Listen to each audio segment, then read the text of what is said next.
Je suis à mon bien-aimé et ses désirs se portent vers moi. Viens, mon bien-aimé, sortons dans les champs. Cantique des Cantiques 7, 11, 12. Nous sommes ouvriers avec Dieu puisque nous travaillons avec Dieu. Le Seigneur travaillait avec eux. 1 Corinthiens 3, 9, 2 Corinthiens 1, 1, Marc 16, 20. Après cette description de la nouvelle création en Jésus-Christ créé pour les bonnes œuvres, les paroles de celle qui est cachée en son bien-aimé sont des plus appropriées. Elles expriment le repos de la foi. Je suis à mon bien-aimé uniquement à sa disposition, séparé pour lui et pour le service de l'Évangile. Romains 1, 1. Il me cache dans le creux de sa main. Il a fait de moi une flèche polie. Ésaïe 49, 2.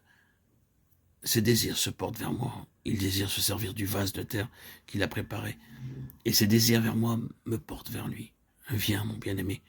Je ne puis pas, je n'ose pas aller sans toi. Viens, allons au champ, le grand champ de ce monde. Cachée en sa main, elle ne songe qu'à lui et à ce qu'il aime. C'est ici le remède au sentiment de soi et à la timidité.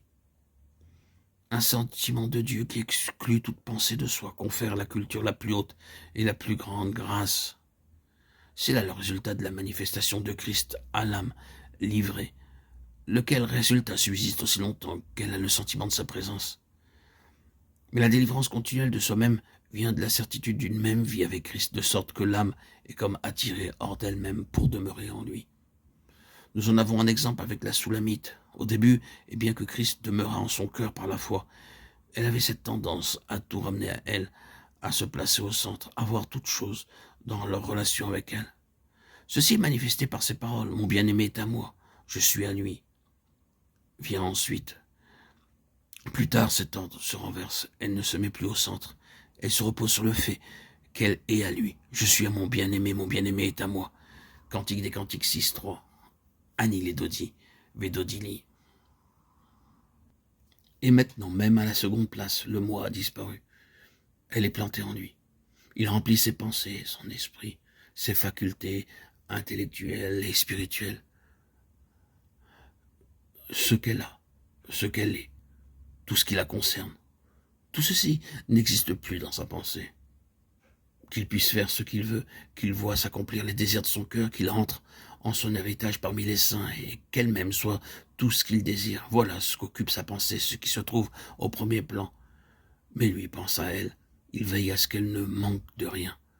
Or, elle n'a besoin de ce qu'il considère comme lui étant nécessaire.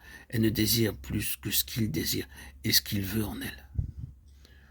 Heureuse, heureuse l'âme qui vit ainsi, s'oubliant elle-même en lui.